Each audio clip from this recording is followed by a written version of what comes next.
What's up, Dreamer Tribe? What's up, world? I am Bianca, and welcome to my channel.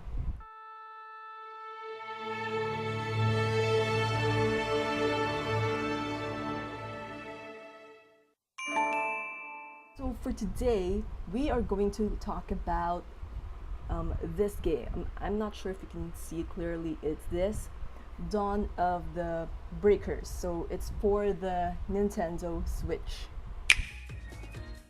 So this freemium action-adventure game from Cyberstep has been out on the Nintendo Switch for some time now. And though most people may pass on the game, it is a hidden gem in its own right. One of the 5 freemium games available in the eShop, along with Pokemon Quest, Fortnite, Paladins, and the pinball game, it was released on July 26, 2018. Dawn of the Breakers follow the same formula as most of the other freemium games dominating the smartphone and tablet app markets. You are given a self-inserted silent protagonist to control via choices and stamina points to make use of on missions. Each day, you are awarded login points and other freebies that you can use to make your gameplay better. A gacha system for unlocking characters is also available in this game, as well as awakening and limit burst systems of enhancing these characters you have obtained.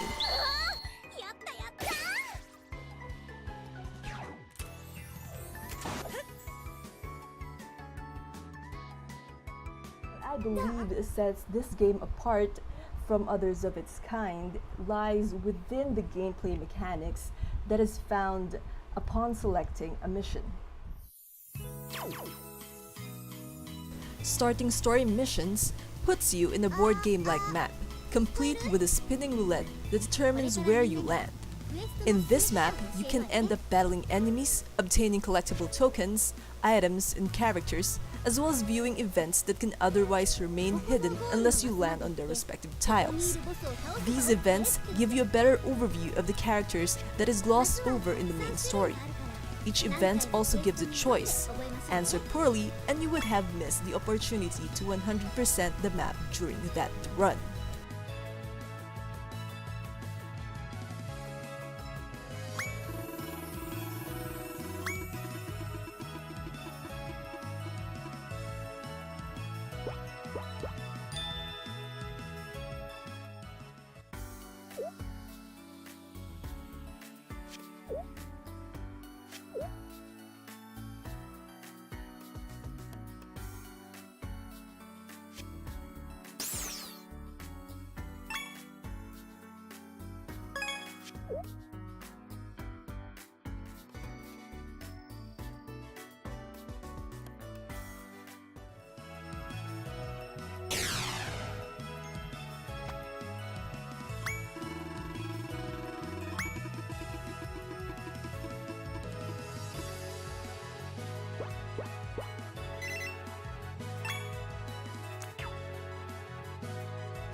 The battles aren't like the other games out in the market as well. Unlike those games, where you are only allowed to press buttons to determine whether your character uses a skill or not, or attacks a particular character, Dawn of Breaker gives players full control of their character, from the movement in the battle screen to using attacks, special attacks, support attacks, evading, and defending. Where the overworld map is reminiscent to games such as Mario Party, the battle itself is similar to beat-em-up, side-scrolling games, complete with a boss battle at the end. The music and graphics are quite good, with overworld tunes being catchy and easy to the ears, considering the game's nature. Seasonal events are also a thing, with the first coming to an end on the 22nd of August. Currently, the game has 8 episodes each with several levels packed with them. Control-wise, the game makes use of the right analog stick to navigate the menus outside of battle. Now, it may not seem like a big deal, but sometimes it can get quite annoying, as it would take several attempts to get the items you want to select, as the selection tends to jump around the slightest nudge. Granted, you can use a touchpad, but that option is thrown out the window when playing this game docked. In battle, the controls are great and simplistic without affecting the challenge the game presents. Though, battles can be quite easy, especially when you use actual real-life money to boost your characters. The true challenge of the game, however, is to 100% each level, which, if you're quite as unlucky as I have been, would take you hours to do. Take for example the second story chapter of the game. It took me 6 tries just to complete the map, thanks to how spinning the roulette in the game works. It's quite annoying trying to get it to land on the right number I needed for the right tile. There is an option to use a map skill to get the roll you may want, but that requires you to use your hard-earned gems, which are the special currency in the game you get from either completing missions and quests or purchasing with real-world money.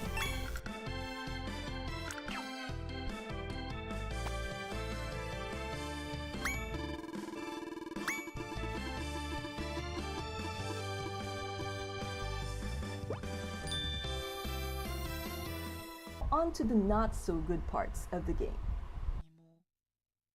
Though the game is quite enjoyable, the dialogue of the story, if not the entire story itself, is not something I would call noteworthy. You take on the role of a mysterious amnesiac who follows along a group of kids known as the Breakers, who can transform themselves a la Power Rangers to battle ghouls, which are the one-eyed monsters that haunt the city. Along the way, you hope to recover your memories of who you are. That is the basic premise of the game, and basically, it really is like Power Rangers, complete with color-coded transformations. ごめん、道に迷っちゃったみたいなんだ。すまないけど、僕を導いてくれないか?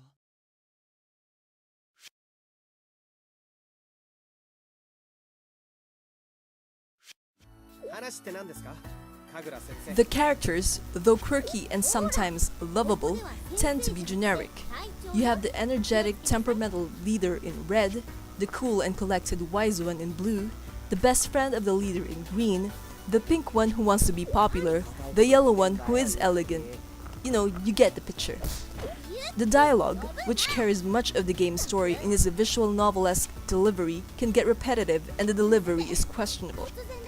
Though the game has Japanese voice acting, the voices tend to have fluctuating volume even when you have set it on a particular standard on the settings menu. It also loses its voice acting most of the time, even in critical scenes, which can break a player's immersion into the story.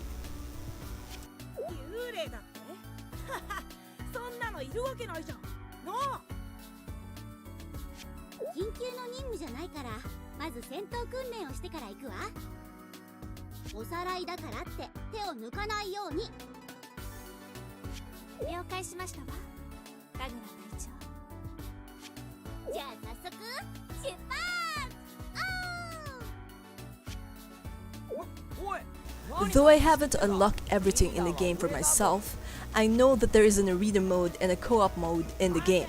How balanced that is?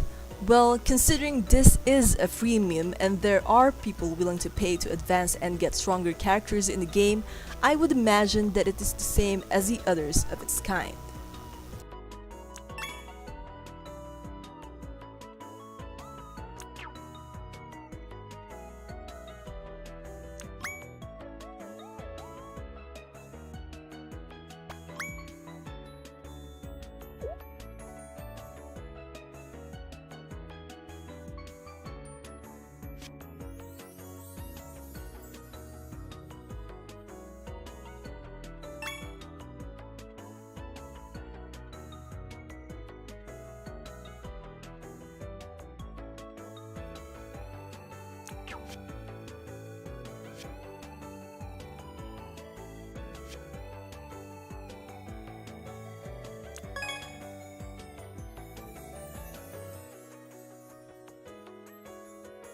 Is this game worth adding to your collection? For premium, yes, it's a pretty fun game, and paying for the gems and using real-world money is optional. It's completely optional. Even without spending a dime, you can still enjoy the game to its fullest. And it's a good game to have and play when you are bored or when you're waiting for that specific game that you want to play to be released. Now, keep in mind though, this is an online game, and as such, it requires an internet connection and also how the game function is dependent on the availability of the servers, of the game servers. So far, on the length that I have played Dawn of the Breakers, I haven't encountered any issues with it, server side or connectivity issues. I haven't encountered those, which is a good thing, but I have heard reports previously that there are such problems, but a patch, that the recently released patch, actually fixed those problems in the game. And it's really a good game, so you should definitely give Dawn of the Breakers a try.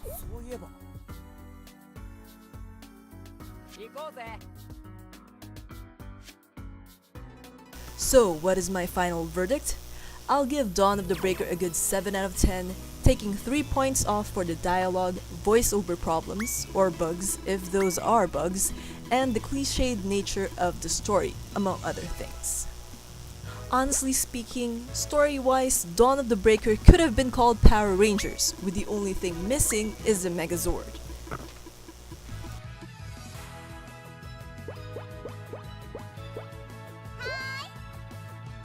Hey, that's just my opinion. Have you played the game? What are your thoughts? Did you enjoy it as much as I did? Feel free to speak up on the comment section below. I'll see you all on the next video. Dream on, fly on.